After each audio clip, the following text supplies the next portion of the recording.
Should be seconds. All right. So we are live, but let me exit out of this and find you. All right, everybody. This is the Real Nordic Black Family channel, and I'm the host, Rob G or Robert. We have today a distinguished guest, Dr. Jacqueline Battalora, who's written this book called Birth of a White Nation, The Invention of White People and Its Relevance Today, which the second edition is actually coming out tomorrow. And you can pre-order it now. I pre-ordered it yesterday, so I'm looking forward to that new edition that comes out tomorrow. I can give you a little background of her, and she can tell me if I mess it up. She was born in Edinburg, Scotland, lived in Antwerp, Belgium, for about 6 years before her family relocated to Victoria, Texas. And like I told her before we went live, that I kind of can relate to that because I'm a military brat. Growing up, my father was a career military guy in the Army. I also was in the U.S. Air Force for some short period of time, and I have a grandfather that was a career serviceman as well. But yeah, so traveling around is definitely something I wasn't new to. And it also makes sense too, because I always noticed white Americans that are into this anti-racism work, not all, but some, they had some sort of international background, if you will, or of traveling, have seen the other world. And It helps. yeah, absolutely. So it makes sense. In her experience in Victoria, Texas, informed her of understanding of race in America. And this is from the book in the back. She's currently a lawyer, a professor of sociology and criminal justice at Saint Xavier University in Chicago, correct? Yes. And you were also a former Chicago police officer. Now, with that right there, I haven't seen too many interviews where it's been mentioned, but I've hardly ever seen you kind of really go in on that talk. Maybe it's out there and I haven't seen it, but It because is. oh, it is. Okay. I actually just gave a presentation for Speak Out. It's a speakers bureau, and they Yep. offer webinars, and it was called Behind the Blue Line. And I just gave it last week, and it's recorded. If anybody's interested, you can go. Okay. tap Definitely, it. I will check that out. Because I've always at the end I hear him saying that you're a former Chicago police officer, and I'm always like, wow, okay, yeah. And she holds a Ph.D. from Northwestern University, and has been engaged in anti-racist training since the mid 1990s. So you've been doing it for That a just means I'm long time, old. just like me. So I would like to get into the deconstruction, if you will, of this white supremacy and race. I like that you also call it by its name, direct white supremacy racism, like I like to do on this show. Oh, I forgot to mention that she's also featured in the Hoppy film, Yes. that where they take a more of the economic approach Mhm. of the the building and founding of America or whatnot. Yes. So like I said, she's been, and also lectures that you guys can see on YouTube, and also she's almost like a tandem with Robin DiAngelo. I noticed the writer of White White Fragility, fragility. which Yes. Right. she's supposed to come out with a new book called Nice Racism, I believe, Yep. as well. And I always see you guys almost like a tandem, a 1-2 punch, if you will, Right. sometimes. And Yes. also, and then there's a third one with Jane Elliott. Oh, yeah. That's amazing, right? Right, right. Yeah. Such an Uh, honor. It's an honor anytime I get to be anywhere near either of them, to be right, honest. Yeah. right. Uh, I've well, when I first saw your video, well, this was years ago actually when I ordered this book. I'm in Norway, so that means I didn't just order it quickly, or I've actually read it and not having you to go find the book to hold it up. So there's some people seem to, I don't know. I don't know Mhm. if they read the books before they asked. I also have it on Kindle. Right. So I had it for years. And what was my question going? um, We were I talking about when you first saw. I went blank for Yeah, we were talking about Jesus. Robin DiAngelo and Yeah, yeah, yeah. Jane Well, Elliott. it'll actually come back to me because I Good. anyway. Yeah, It's nice to know that happens I to freaking other blinked. people. Right. I'm human. That's what I'm not happens. the only one. But we well, can we start off with deconstructing this invention of Mhm. whiteness, or yeah, hegemony or hegemony, or what do they call it? Yeah. Um, Well, Starting with yeah, we were talking about the fact that we call it white supremacy, and yes, that yeah, and that you were appreciating that I use that terminology as well yeah, because I'm okay, assuming you find it an honest language, which is absolutely, exactly why I use it. Although I get pushback both from the African American community in the U.S. and from some white communities. And here's where my understanding is that it's coming from: is people really want to. I think people are worried that if everything's white supremacy, which it is in this right, country because it's right, birthed out of it, right, then how do we address the gradations of it? mm, The KKK neo-Nazi version. And so I try to talk about it as the sort of the everyday white supremacy nice. that's built in, and it is truly impossible to be removed from it completely. And I heard you talk about like the media, about journalists. Right. If could you expound on that? What you meant by that? About how media should talk more, call it more that what it is, like white supremacy, Sure. or give it a name, whiteness or whatnot. Right. Well, because it's the truth. And Right, right. because when we don't when w- it's sort of like a 12-step program, right? The very first thing in all 12-step programs is you introduce yourself and you say, I am, an alcoholic, whatever Yeah. the issue is. Yes. And there's a reason for that, right? That is step one. And so it's no less necessary for communities, for nations to engage in step one, which is, this is our reality. It is our history. We are rooted in white supremacy. And every institution we have built in this country um, is built with that presumption as integral to it. And so let's just start there. Mm, I didn't choose the society I was born into right. any more Right. than you did, right? Right. But Right. we were born into this, and it means different things for you and for me, for sure. Right. Um, and we didn't choose it.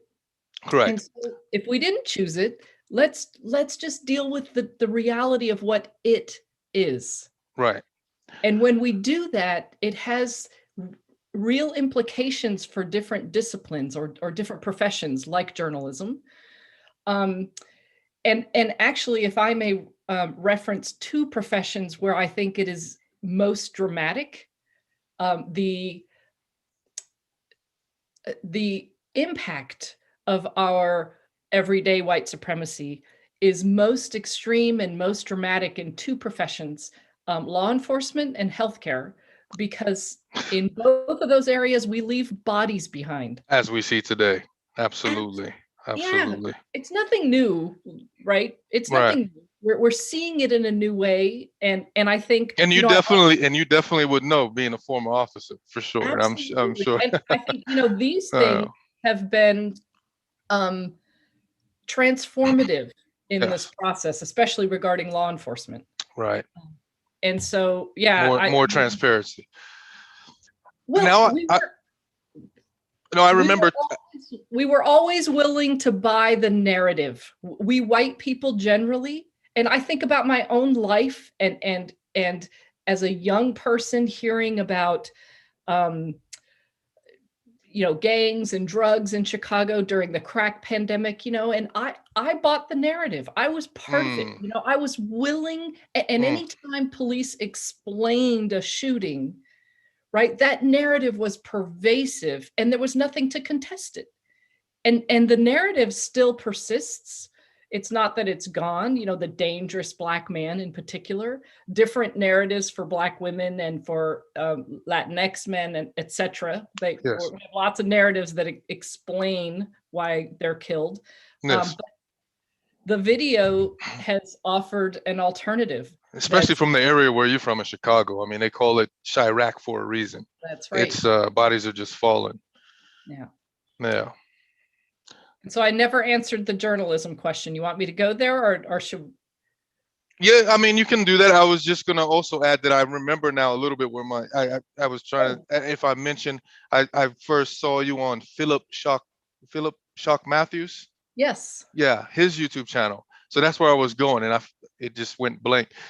When I first saw you with talks about the invention of whiteness, and also you talking with Jane Elliott, and also alongside Robin DiAngelo and White Fragility and things like that. So that was one thing I was gonna mention. But yeah, definitely into the we want to kind of start with the historical um, origins of whiteness, if we can kind of Sure. go there. And is it fair to say that true assessment of your work to say that you although whiteness and racism are kind of intertwined, that you mainly talk about it as far as law, correct? And it's not like you're doing a genesis of racism per se. Well, you're uh-huh. let me come back to the link with racism after Yes, laying some of the historical foundation of whiteness. yes, Because if we're sort of using a timeline, it was another 100 years before what we think of as race then came to be. right. But before that happened, we created these, different groups. So here, let me see if I can give the, what I call the Reader's Digest version. I'm sure there's a 21st century way to articulate that. So to understand the emergence of this group of people called white people, you have to dig into colonial North America, specifically to the English colonies. And so we're in the 1600s to do that. And there are kind of three movements of the history during this period that are really important. The first is that during the first three quarters of this century, of the 1600s, in the colonies of Virginia and Maryland, specifically, people who were stolen from Africa and brought to the shores of Virginia and Maryland were largely treated as indentured, not as enslaved. So that's a really big, an important thing to understand. And we know that during that time period, persons of African descent and of European descent who worked on the same plantation, they were treated the same. Sometimes a person of African descent could be responsible for overseeing others on a plantation, people who are from Europe and from Africa. And so there was no concept of race.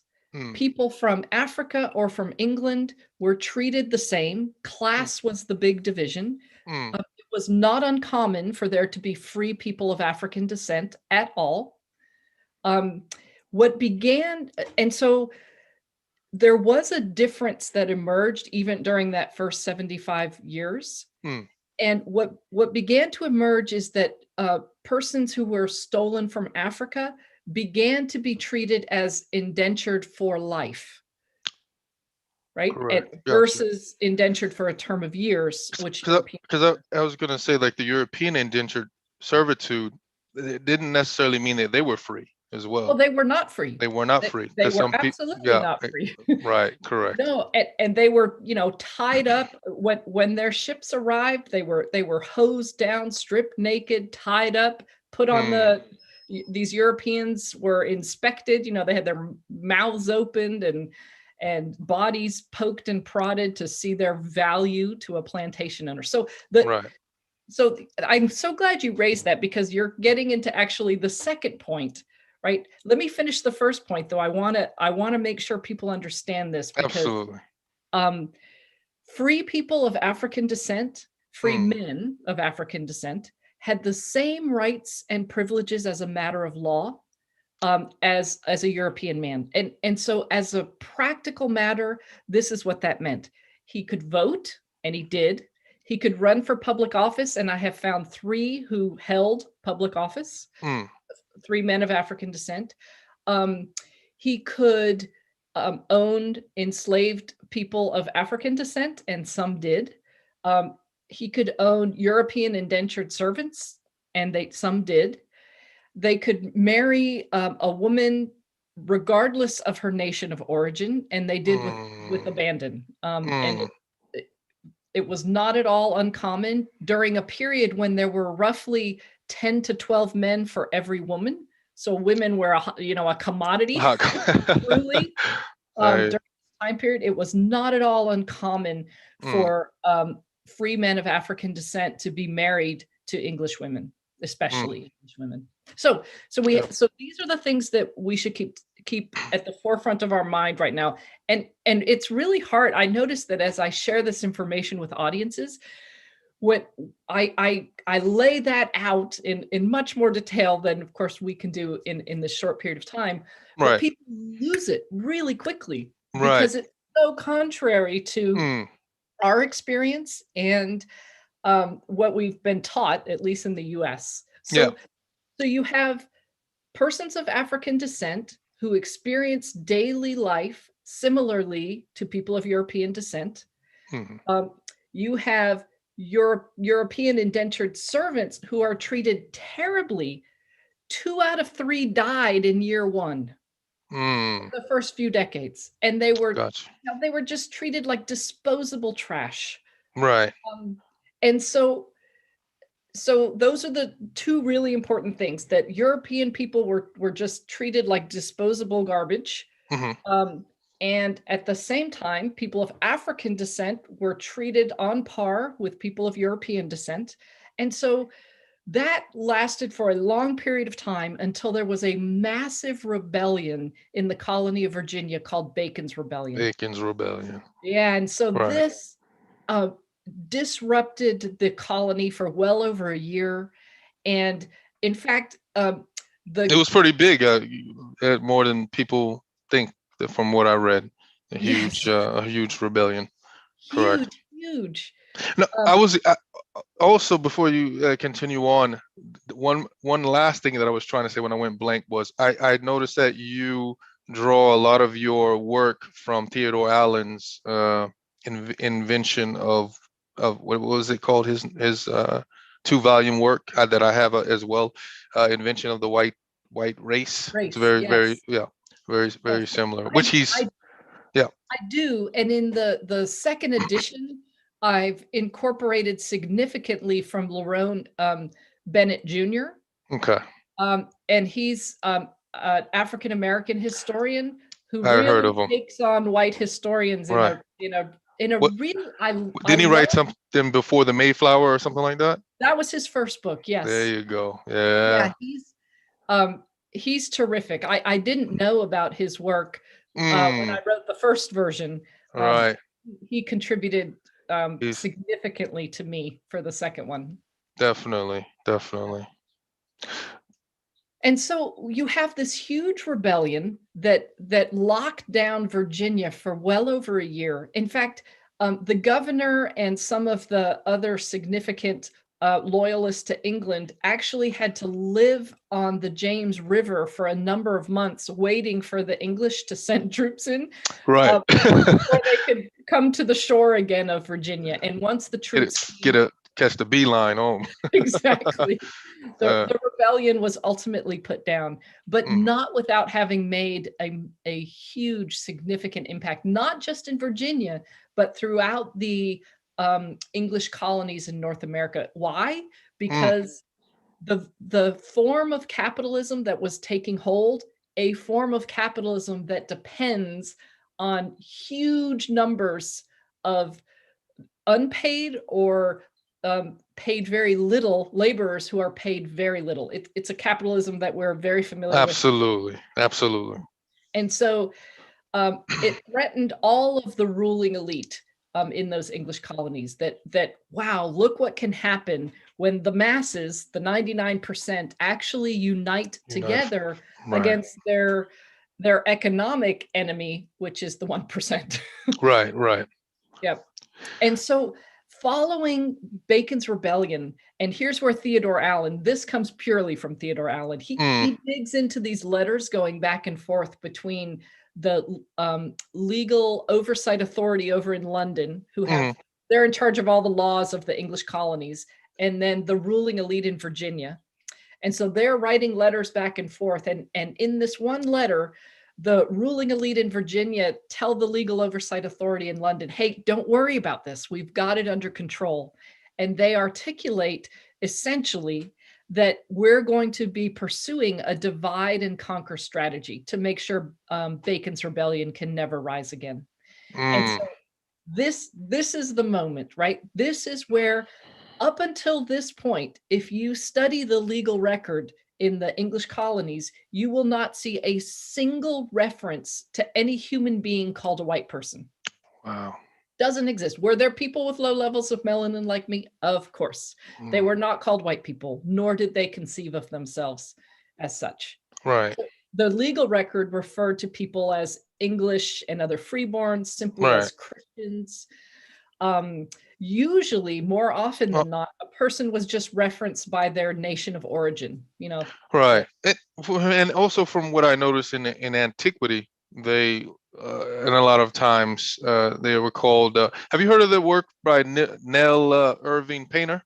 Absolutely, yes. Yeah. Yeah. Also in the new second edition, yes. There you go. So she also talks about how, of place instead of so much on race, but instead of race, think place. So like Right. the Scythians, if I'm saying it right, Scythians, the Picts, the Saxons, and certain other names. And also she gets a lot on Caucasian. Yes. Right. Blumenbach really bringing that out Yeah. The before. beautiful skull. Right, right, right. It's really kind of a comedy when you learn the history. If it Yeah, weren't so tragic, right? The results. right, right. No, so as you were saying, I didn't mean to. I shoot in every now and then just to, Good. but So here, following the quashing of Bacon's rebellion and the articulation of this intent to pursue a divide and conquer strategy, this is what we see. We see bundles of laws getting passed and that appear in the legal record, where this entirely new group of people called white people is yeah, getting asserted. right. Also, indigenous people, correct, during that Bacon's Rebellion, they were also affected. Oh, absolutely. Yeah, Bacon's Rebellion had two phases. The first was an absolute slaughter of indigenous people yeah, that was pursued by Nathaniel Bacon. The impetus for the rebellion itself was that Nathaniel Bacon believed that um, uh, two or three, I think, of his neighbors' indentured servants had been killed, and he right. believed Native Americans had done it. Mm, And so he wanted a strong, violent response on the part mm. of Virginia. Because I remember you mentioning in a video about some people thinking like, okay, well, we need like a Bacon's Rebellion again, where all the Yeah, lowly workers come together in unison. But like you said, it wasn't. It was more complex than that. absolutely. Like most things in life, Absolutely. um, Yep. that it also involved the slaughtering of indigenous people and other things like that. Yes. Yeah. It can't be our model, unfortunately. I think Right, it offers a glimpse right, of our possibilities when we right. unite. But I think unfortunately, it's because when you talk about Bacon's Rebellion, or it's certain words you use, some people like a hyperbole or whatever, some people just you know grasp onto that right. and think Well, that. I think it's because we desperately want something, as Right. our guide, to hold on to. Yeah. But the truth of the matter is we have to make that. Right. That's Right. up to us Right. because Now, can we get into some of the miscegenation? Because I know that plays an important role as well. it does. And you talk Actually, about that. the very first law where we see a reference to anybody called a white person occurs in 1681, and it comes out of an amendment made to a Maryland law. And Okay. that law reads like this. Um, English and other white women who marry enslaved Negro men, end quote, um, and then here's the punishment for this marriage. She is enslaved for the duration of her husband's life. Any children that they have are enslaved into their 20s. And so this law represents the birth of anti-miscegenation law. And what Right. is those are laws that made it illegal for white people to marry, always prohibited them from marrying people of African descent. Mm. But sometimes, depending on the demographics of a particular state or territory, they also prohibited white people from marrying various others, Right. including Latinx or Mexican or Pacific Islanders. Mm. And so it is within anti-miscegenation. And by the way, most of the laws in this country were simply an adoption of English common law, but not true with anti-miscegenation law. It was an I invention heard that. of Mm. colonial North American lawmakers. Okay. And so that's a really important piece. And so these laws serve to, like, I learned this actually from Robin DiAngelo because she Mm. always asks it, and I find it Right. such a valuable question. She always says, how does it function? And so Mm. I have learned always to ask that. So I'll kudos to DiAngelo. Right. Your partner in Um, crime, right. AKA. So how did anti-miscegenation law function? Mm. And here's how it functioned. It functioned to make white women, right? And remember, women were a hot commodity, Right. In roughly general. 10 men Right. for every one woman. Mm. It functioned as a matter of law to make white women exclusively available to white men. Mm-hmm. And when you look at enforcement practices of anti-miscegenation law, we learn from historians that even though plenty of white men were engaged in prohibited marriages and relationships, rarely, if ever, were they prosecuted. So we know Correct. that when you fold in Obviously. enforcement, it was largely used against white women Mm. and non-white men. When you speak of that, I recall some of the works in writings of Theodore Allen when he talks about also I might have got it mixed up with Theodore Allen or Nellie Irvin, but regardless, about also about inheritance, continue another purpose between that, Oh, absolutely. as well as for the white on white to continue the inheritance of plantations or property and things like that. Right. Absolutely. Well, and Yeah. also I noticed a part of ways I caught too. A lot of times you talk about 1681 in Maryland, correct? And Theodore Yeah. Allen talks about how the whiteness starts in that Virginia law in 1691. Yeah, they So missed it. so I noticed that, and I figured your work came a little bit later, and they probably missed that or whatever. But I caught that as well. Right. Yeah. But I see it all the time. People portray the 1691 Virginia law. And the reason Right. for it is because Virginia is ground zero in so many Mm, ways historically. And so they didn't look outside of it. right. That's what But I. in my work, I looked outside, and you have to always look at um, Maryland when you're looking at Virginia. They had so many They're like, similarities. yeah, Yeah. correct, and they're so close And together. so this is what these laws did. Do not forget the fact that up until this moment, Hmm. whether you were from Africa or England and you Hmm. were free, you had the same rights and privileges, the Okay. same as a matter of law. And Mm. if you were um, working on a plantation, whether you were from England or from Africa, you were treated the same. You worked together, you ate together, you slept together. That was the reality. But now, with this new bundle of laws, uh, it they worked to radically reorganize colonial society, and Mm. they did it by asserting this new group called white people. And Especially post Bacon Rebellion. Now we're getting oh into yeah, that, we're after Bacon's Rebellion, the one right? Like, that you say caused the alarm to all of North America, and yeah, well, yeah, it divide and gave. conquer strategy. That's exactly right. It gave rise to the need, according Right. to the ruling elite. They recognized their vulnerability. So what they Yeah. did was they took the 99%, Mm.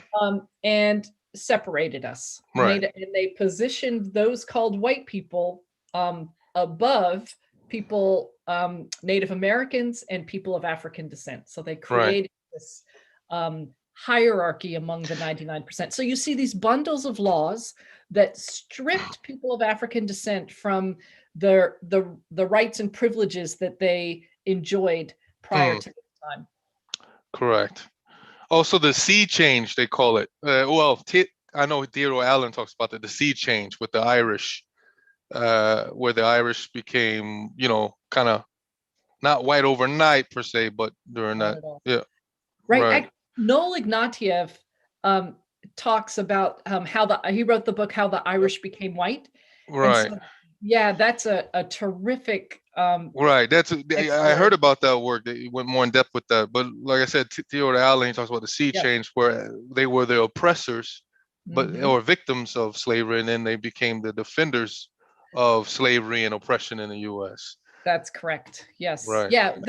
The landscape upon which they arrived here made it such that there was tremendous hope in the 1830s, which was the peak of the abolitionist movement. That Right. the And when large numbers of Irish Catholics began to come, there Right. was tremendous hope that they were going to be part of the abolitionist movement because they knew how terrible slavery was.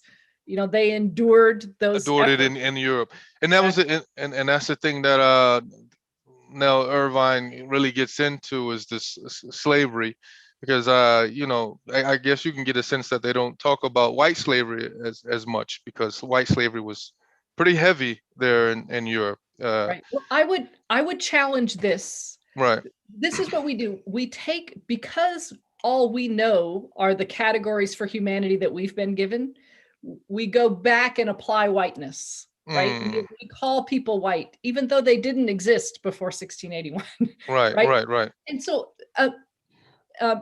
Nell Irving says that explicitly, like, Mm. look, I know that these racial groups were not around during antiquity, but Right. because basically you white people have gone back and grabbed antiquity and Right. claimed Right. it as your Right. brilliant, Right. we're going to No, talk about it. and then also heard the equation of slavery and black being synonymous and things like that. And that was a point I was trying to drive into, that, and that I got from her about white slavery, and that, like you said, the Irish weren't new to the idea of slavery and things like that. And in fact, Dublin in the 11th century, she said, was like the hub of slavery in Europe. And then you had the Vikings, and you had all these other things like that. Right. And But it yeah. was a regular, the enslavement of a people was a regular practice as a result of losing war. Right. Right. And so because now we're applying racialized language to it, Hmm. we now call them white people. But Right. again, there were no people called white people prior to Right. 1681. And also, from what I gather from the plantations, they also always equate sugar plantations and tobacco plantations, and I read somewhere where they said that that wasn't true as well. Matter of fact, they said that one of the old walls of Syracuse and Sicily is a used to be a gate of a sugar plantation where a bunch of Mediterranean and Balkan people were Hmm. the majority of the group. So that's one example that still exists today that you can go see in Sicily, Huh. and other examples of white slavery that was going on back then. But there's some discussion questions that some discussion questions that you had in your book, that I Mhm. would like to see if you can answer a little bit, expound on it from your own discussion questions that Sure. I found interesting. Not all of them, but just a few. Um, uh, when you talks about what were some of the names or labels for those who became white before white was invented, and why were these problematic? Mhm. Was one of the questions right there. Um, so before they became white, yeah, I'll let you answer Yeah, that. before they became white, the legal record reveals, as I mentioned, they were referred to as freeborns, Christians, but most commonly by one's nation of origin, Got you. the Irishman, the Dutch woman. And so, as um, those to accomplish the purpose of dividing the masses, right? To deflate our power by dividing us so that Bacon's rebellion couldn't rise again. Right. They had to constitute a big enough group. Mm, So, how do you do that, right? right. And is religion going to work? Well, religion's problematic because people can convert, right? So Right. there's a fluidity there. Right. So that one's less desirable. Right. When we focus on just a nation of origin, the group gets really small, Mm, right? But if we can create something, they needed something larger to right. get the masses together. And so, believe me, I And don't something think. and something new in a way. Yes, and I Right. don't think the founders had any clue that their invention of this group called white people would be the, quote, success that Right. it's been. The Right. terrible, I should say, success that it has been. Right. Uh, Now was another question. Let's see. When you consider colonial North America laws that represent a break from British common law, what patterns emerge? Could we talk about that a little bit? Sure, sure. So, of course, the invention of anti-miscegenation law is a significant divergence from Right. English common law. Right. The other area that's a huge break from English common law is the determination that a child's status Mm, is dependent upon the status of the mother for people of African descent, right? And so that was a significant break in English common law. It's the father's status that determines the status of the child, not the got you. mother. And so, how did that function? Well, it functioned to make uh, as slavery took hold, as the enslavement of people of African descent took hold, um, which began to happen right around the time of Bacon's Rebellion, um, because the availability of European indentured servants declined rapidly. And so plantation owners were really panicked about how they're going to, have enough laborers to get the work done. And it Right. is at this point where they make a really sharp turn toward um, utilizing the African slave trade as a In a prominent major way. source Right. of their labor. And so, um, um, so what was I addressing? I totally lost my train I of think thought. we're both like, I don't know what my see what I start. See what I started, people. it's your fault. It's all good. Oh, I can help guide you through because the next question was going to get into first Congress. When you talked about the first Congress a mm, lot about yeah, naturalization and immigration, could right. you talk about that? Because that, you, Well, what I wanted to do was yeah, I let's do that.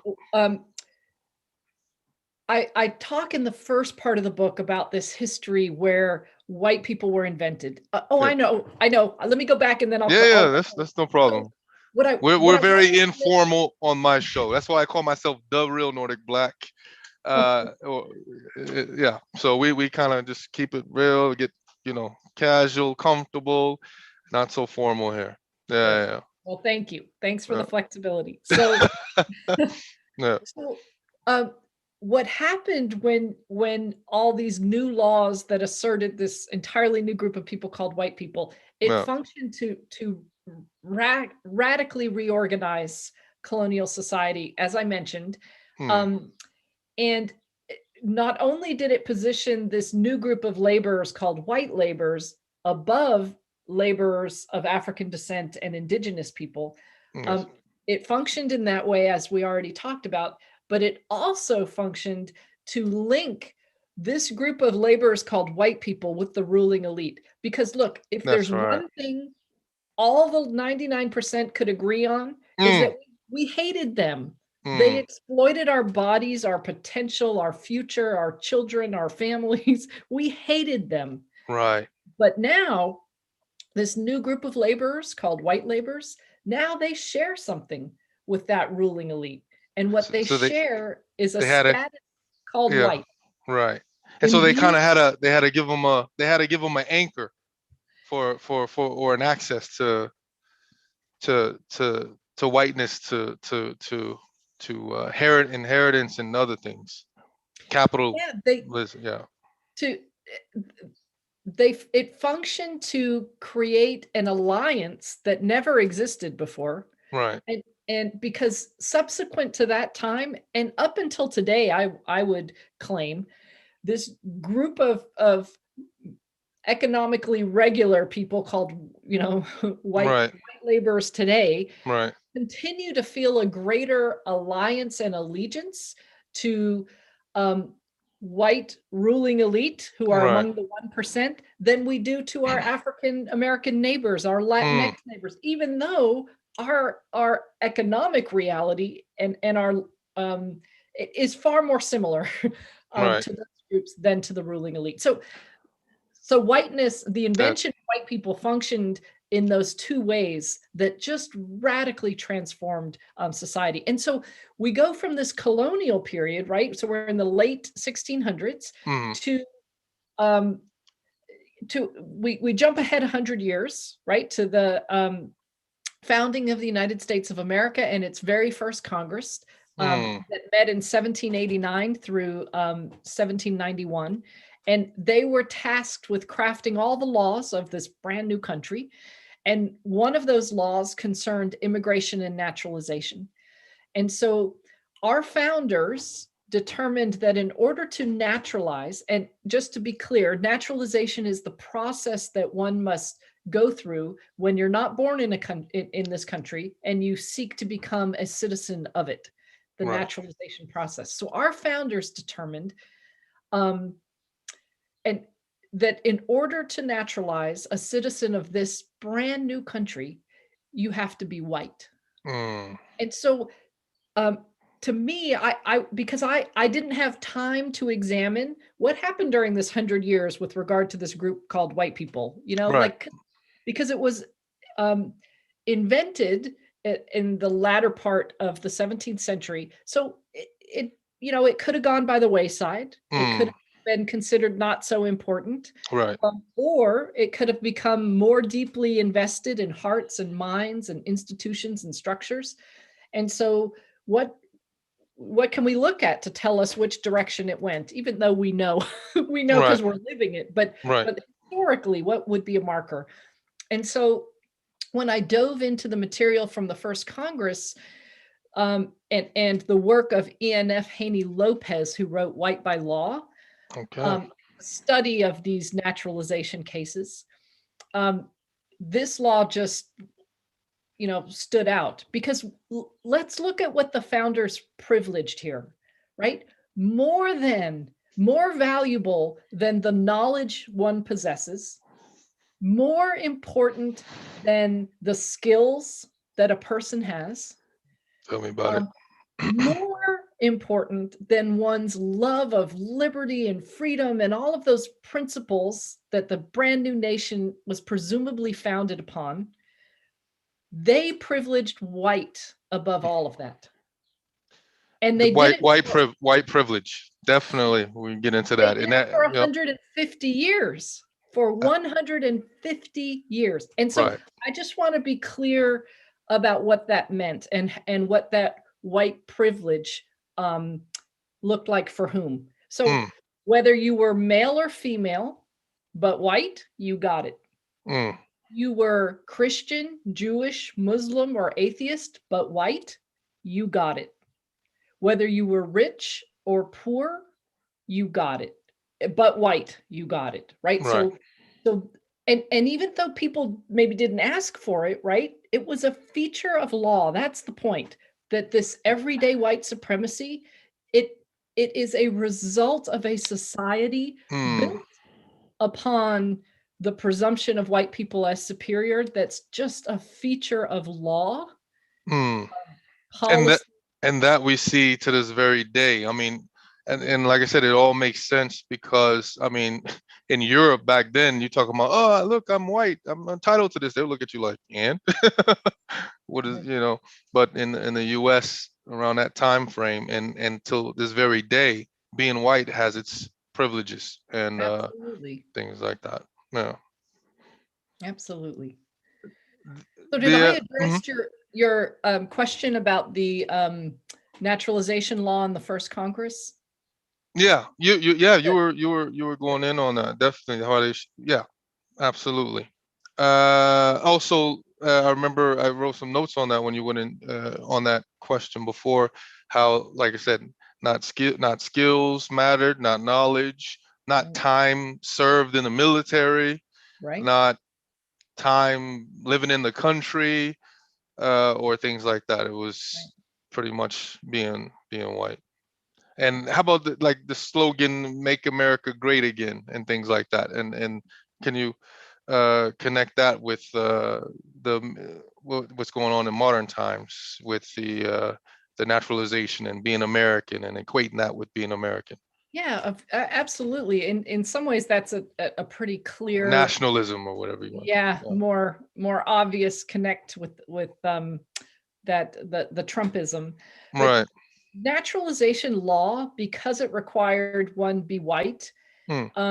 it worked to create this white equals American equation that is still with us today, right? Like I'm just, even if I arrived in this country last week and I Hmm. speak English, I'm just an American. You're an Hmm. African American, right? Or a Latinx Hey, I wish I had a sound effect on that one I can push right now.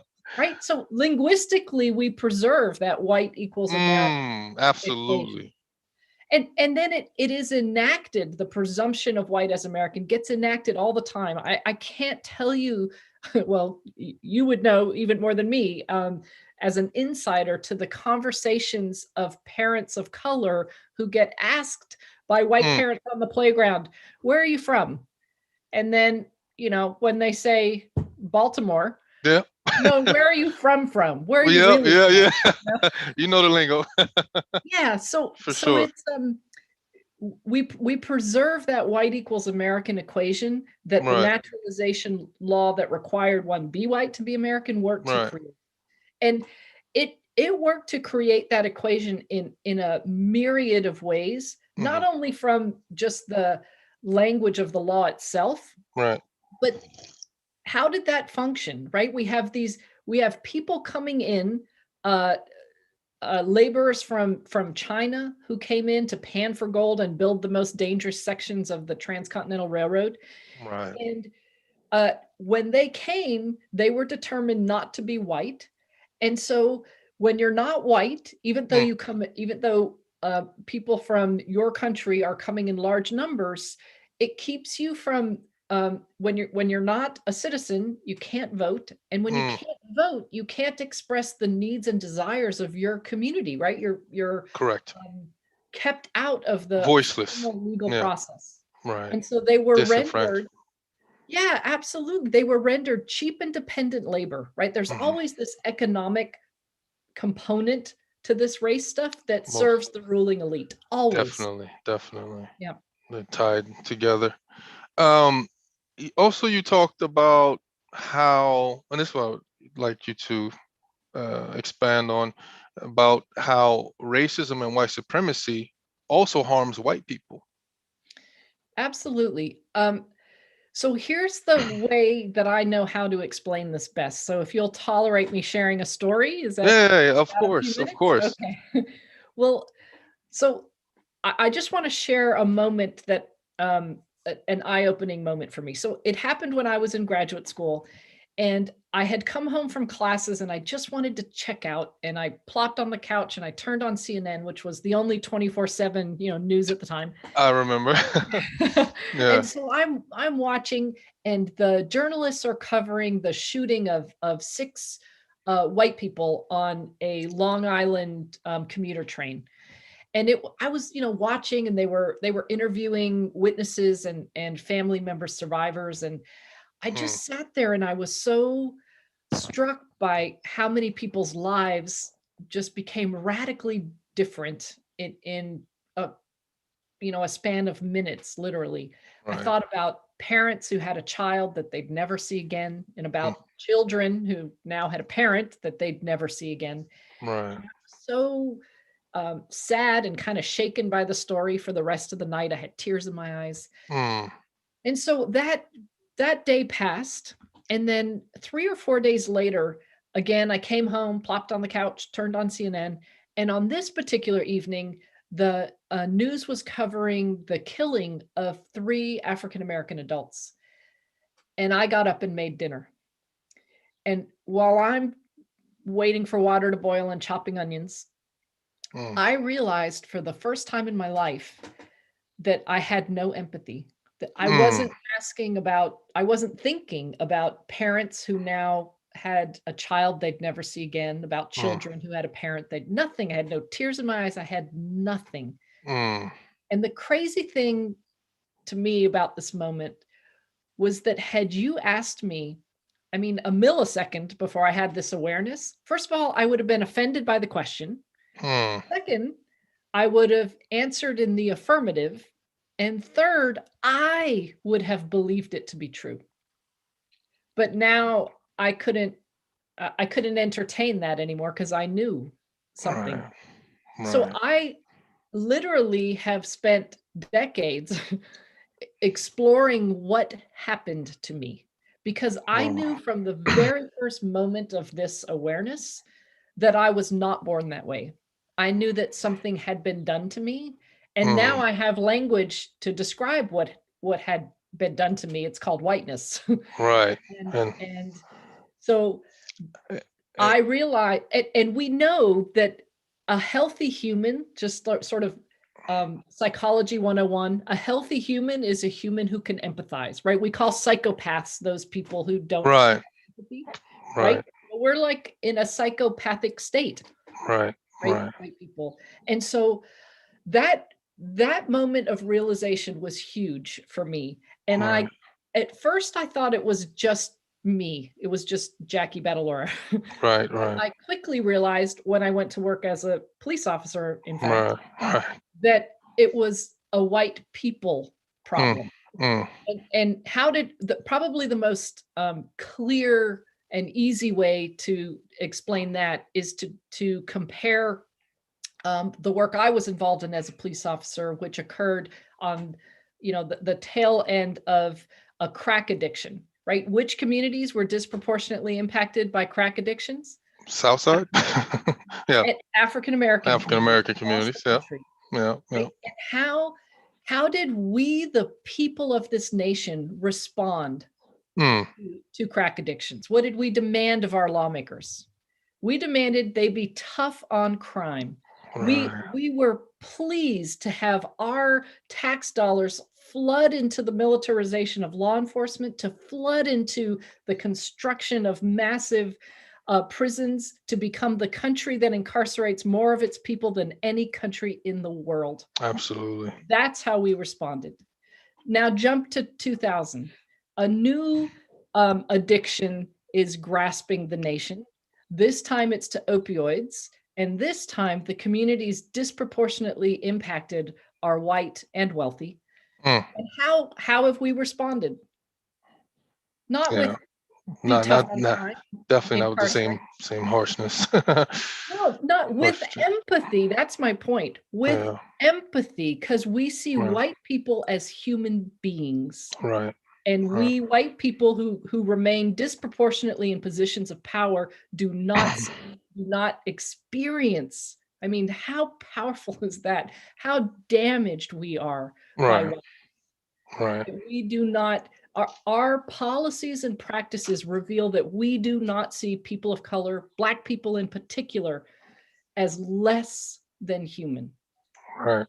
Right. So our very humanity is on the line. And that's Absolutely. why I we're, agree with you. Yeah. yeah, yeah. I remember you talked also about how every institution was built with the presumption of white people as superior. And I remember you mentioned the collection of your superheroes on the desk. Could you could you go into that a little bit Yeah, sure. on Look, that subject? so I think it's so important. I have students in my classrooms, regardless of their racial status that they click off, to write a whiteness biography. Right. So our relationship to this dominant force in our culture and society, we all have a relationship to it. It's Yeah. different. Yeah. And so in my own work in that area, I thought about sort of the toys I played with. Mm, Truthfully, whether I played with them or not, they were mm. kind of presented to me as ideal femininity, which was represented by Barbie. Barbie. You know? I mean, we won't even go to the female body image problems there, but let's just Right. focus on Right. race, Right. right? Right. So racially, what are we holding out there? And what does that mean for Hmm. differently melanated people and girls in Hmm. particular? And then when I was growing up, G.I. Joe was still held out as this ideal Yeah. ideal man, right? Right. And again, what are we saying about the ideal man, ideal Right. masculinity, right? Right. Again, white, militant, use of Right. violence to resolve things, Right.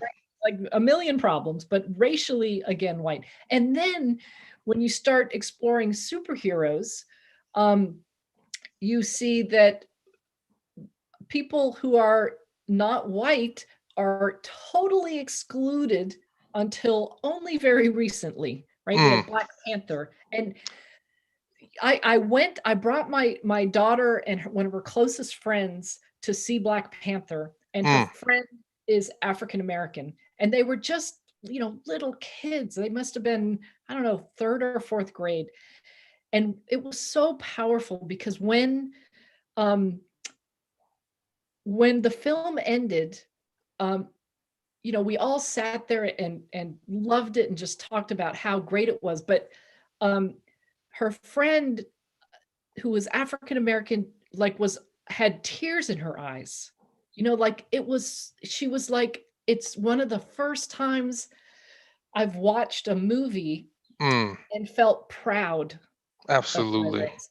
Absolutely. My son, he loves the character of Black Panther so much. I mean, his colors, black and purple, are his favorite now. And rest in peace and rest in power to Chadwick Boseman. Yes, rest in Um, Speaking of Chadwick Boseman, the interview that I've done uh, before you was an Egyptologist by the name of peace. Dr. Kara Cooney. Yes, You heard of her, right? yes, Yeah. absolutely. I've interviewed her last, and She's she terrific. actually was a professor in Howard University at Oh, HBCU. I also went to HBCU, but in Oklahoma called Langston. But mhm. anyway, the connection to Chadwick Boseman was that he was a student there, and in the year 2000, she recalled he did a play that used Egyptian hieroglyphs and stuff like that way back in when he was an undergrad in year 2000. So she was saying that he way back then already was questioning his origins and things like that. Like she Yes. remembers profoundly him standing up or whatnot, asking her about if ancient Egyptians were black and things like that. And Mhm. she also, yeah, sent me a little the play that's and Nice. it's man, Powerful. it was powerful. But Yeah. anyhow, speaking of that right there, the Underground Railroad, have you that just came out 2 days ago Oh, I on haven't seen it Amazon yet. Prime? Oh my Yes. gosh. Have you seen You it? oh, I'm on the second or no, I'm on the fourth episode. There's Okay, okay. 10 episodes. It was the director from Moonlight that Yep. won awards. Right. Right. He's that director and also producer of If Bill Street. He's also the producer of If Bill Street Can Talk. The Uh, same guy, Barry. yes. Right. He it just came out 2 days ago on Amazon Prime. You got, oh my, Oh, I you can't wait. I got like emotional on the first. I Yeah. have to admit, like out of the director's mouth, it's tough but beautiful. Yes. A Well, lot of pain, a lot of pain and power. yes. Well, yes, right. Yeah, Here's what my hope is that we are going to see a radical shift out of Hollywood and filmmakers yeah, and the media generally, because I mean, I think about, and I've been writing about this in a new book that I think will be called Becoming Human. But I've been writing about how, the so many films that I saw that ever referenced the enslavement of people of African descent in this country almost always glorified the enslaver. mm, Can you imagine after World War II having um, any film, much less a bunch of them, that glorified the SS, the mm, Nazis? correct. It's unheard of. And Right, what we right, had are beautiful film after beautiful film that didn't glorify the Nazis, but glorified those who resisted it. right, I right, mean, a series of amazing, beautiful films highlighting amazing, beautiful people, right? right, Why have we not done that? Well, I know why, right? Because the economics of right. it. But to now start to see some films that are, um, yeah, the It, the opposite of Gone with the Wind, right? That are going to right, capture the struggle against what. And it makes me insane when people say, "Well, that's just how people were back then." Well, you could say that about the Nazis too and about right, Germans, but we right, never would, right, because we right, won't allow that. And right, any more than we should not allow it here. right. Yeah, You definitely gonna like it. Mark my word. I You're gonna be can't wait. touched by this. It also, because it ties on to some of the things that you write about, about sexuality, with the black woman's reproduction. That's a big part in there, and also Absolutely. even the Irish thing, Mhm. indentured servitude, is in there. So I Great. was Oh, I drawn can't to wait. that. Yeah. Before we go, I know I had held you on there for about an hour now. Uh, there was a couple of things I was going to ask you. I think I asked that question already, but about how white became a success. Mhm. And I know you talk about labeling, making white people real. Yeah. And what did you Yeah. mean? Sure. Well, look, the very first appearance of white came about in this amendment to a Maryland law in Right. 1681, in what we would today call anti-miscegenation laws that made it illegal for white people to To marry marry. various non-white people. Right. And so, Speaking had of that, that, that was only taken down not too long ago in the U.S. Correct, far as interracial marriages it is lasted concerned. more than People don't 300 realize. years, more than 300 years, literally shaping what we all look like in Right, this right. country, right? A huge Tailoring, impact. race tailoring in a way. But I mean, Absolutely. wasn't it took it down? Was it in '67? Was the last one in the U.S. or 1967, Loving there we go. versus Virginia, Love the it. There US we go. Supreme Court struck it down. Wow. Yeah, and it Yeah. took a couple states. I think Alabama refused to. Right. Right. Not Yeah. surprised. Yeah. Yes. Yeah. Exactly. Um. Making white So people real and so became. even though we see the appearance of this group of people called white people in that law in 1681, if if it wasn't followed by a whole bundle of laws that reinforced it and continued to, I mean, because think about what it must have been like in that moment, right? Hmm, If I was an indentured servant, probably from England, I would, my self concept is that I'm English, right. right? I'm English in an English colony. Right. What these lawmakers are calling me white? Who cares? Like I wouldn't Right. care, right? Right. Right. Right. If they call me, it doesn't impact me. But because the laws so radically transformed Mm-hmm. people's daily lives, that's the key, right? It gave this new label called white tremendous meaning, and everybody knew you wanted to be in that, because when you're in They that, they didn't life want to is be. They didn't want to better. get treated like those others that they That's see. exactly That's for right. damn sure. Yeah. And we could say, yeah, we may be treated like crap and we don't have so much of the resources like the 1%, but at least we're not them. Right. Yeah. Like they say in the South or the Appalachians, at least Yes. we're white. Right. It comes with something, all kinds of things, actually. Right. Are you? As far as the second edition that comes out tomorrow, as I Yes. remind people to go pre-order, uh, or you can order tomorrow on Kindle or Amazon or directly from you, or is it that's the Rutledge Ru- Press. And Rutledge Press? I want to Correct. find a 30% off code for Yeah, because you. Rutledge Press, they're kind of Yeah. pricey. Right. Um, Uh, yeah. so how can I send that to you? Um, The email that I Yeah, usually. yeah. Okay. Yeah, yeah. I'll Via send email. it's a 30%, it's a nice chunk of because the book's expensive. So it's a nice Definitely. discount. I appreciate that I'll there. get that to you. And I was going to ask you about the second edition. Now, the second edition is going to add 4 more chapters or something like that, or? Yeah, it does. It begins with the indigenous people to North America, Okay. literally when inhabitants are believed, from what we know from archaeologists, when inhabitants are believed to first have come upon the land that we call North America. Right. And then uh, the social structures that prevailed among indigenous people before European colonists arrived.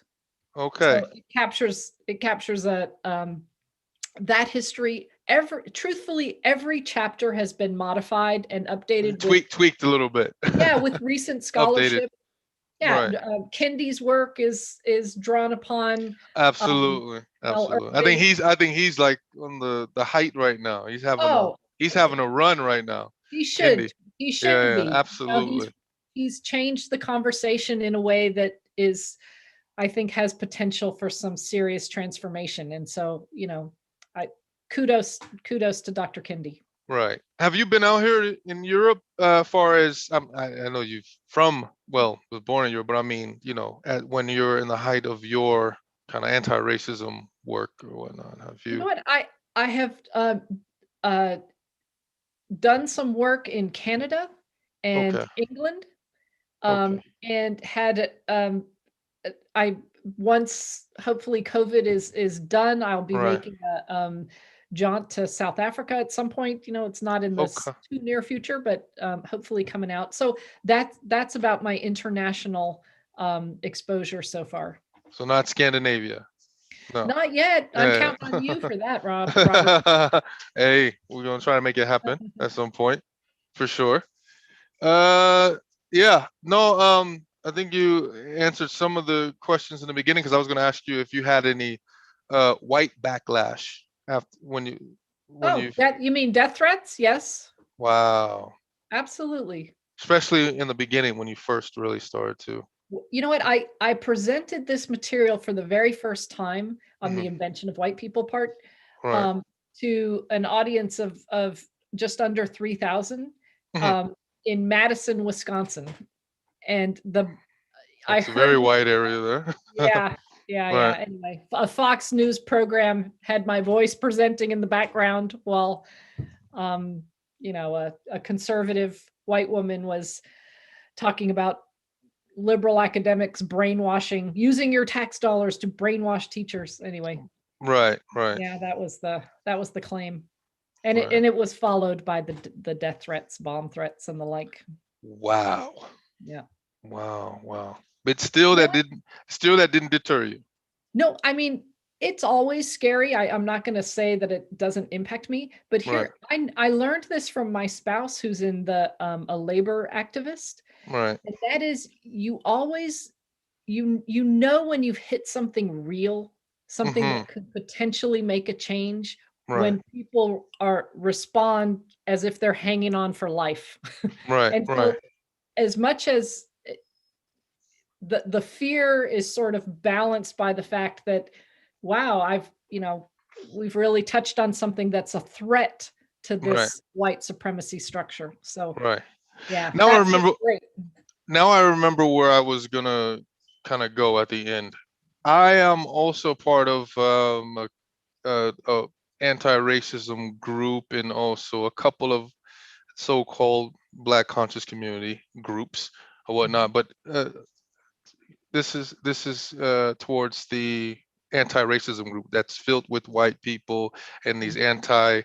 anti-racist events that they have for white people or whatnot. And I know you dealt with a lot of them.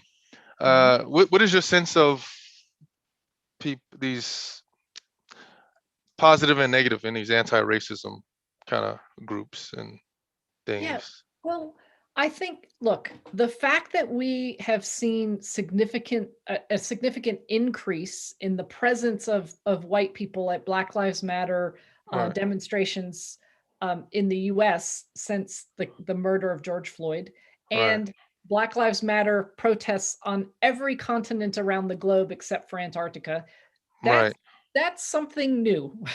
And right, I think that signals a potential for something really positive. right. Um, I think how um, Because like hearing you say, and I don't mean to cut you off, hope you can remember, because Mhm. hearing you, you talk about white supremacy and racism very directly. I Yeah, do too. And sometimes I get a sense that when I'm in these anti-racism, especially those, not my black conscious kind of groups, right, but right. my anti-racism groups, where they want you to be more PG and Mhm. things.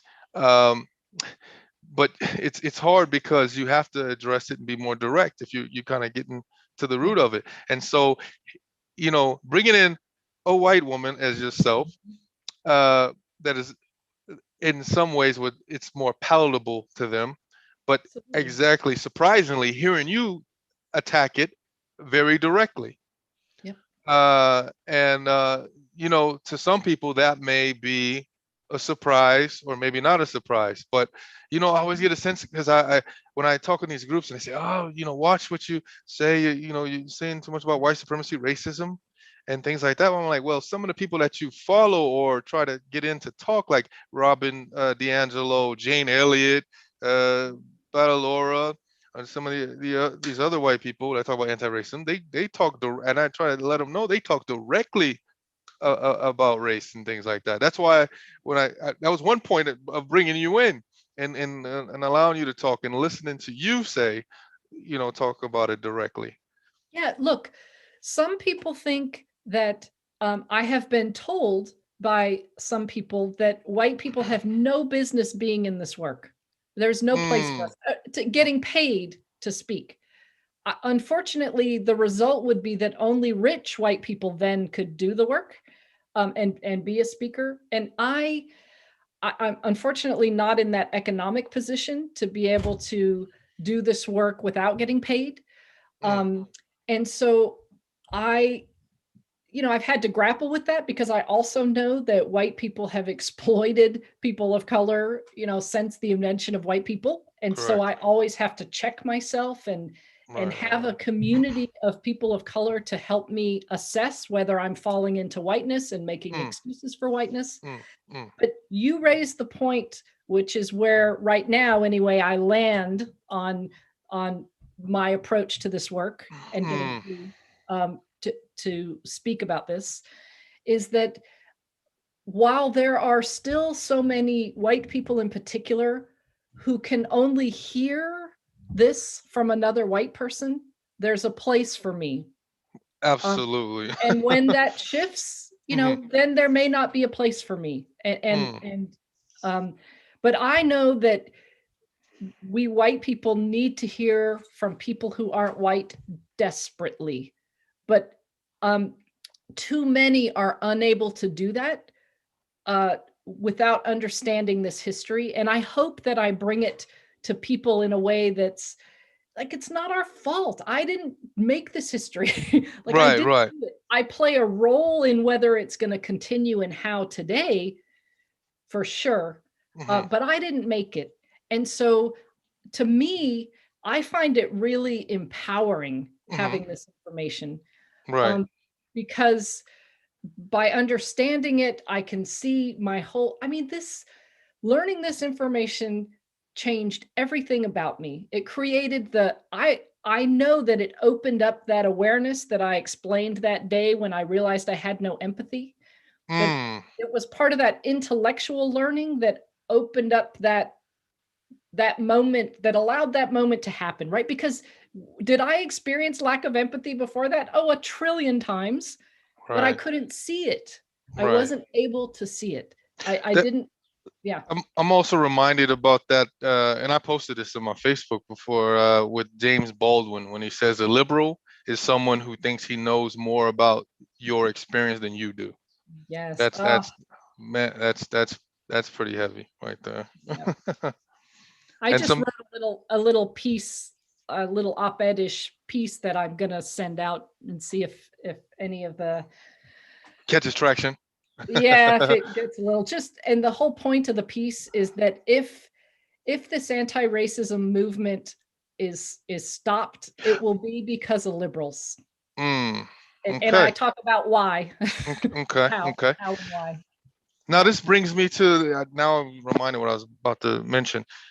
I think of abolitionists in the past, white abolitionists. I'm talking about white people, Okay. and things like that. And um, I wonder why this question came about, or what topic it was when I was thinking about this. But basically, where I'm going at is, in the past, you only hear of uh, people like John Brown laying down their, going to the very extent of laying down their life Right. for black folks, and even that was thwarted in saying that he was crazy, or it Right. had you know what I mean, like, Yep. just like in ancient Egypt we couldn't have built the pyramids or anything like that. They want to give Africans no type of No credit. credit. They even try to say the aliens did it. They'll, white supremacists, racists will pull anything out. They'll stretch to the farthest of their imagination.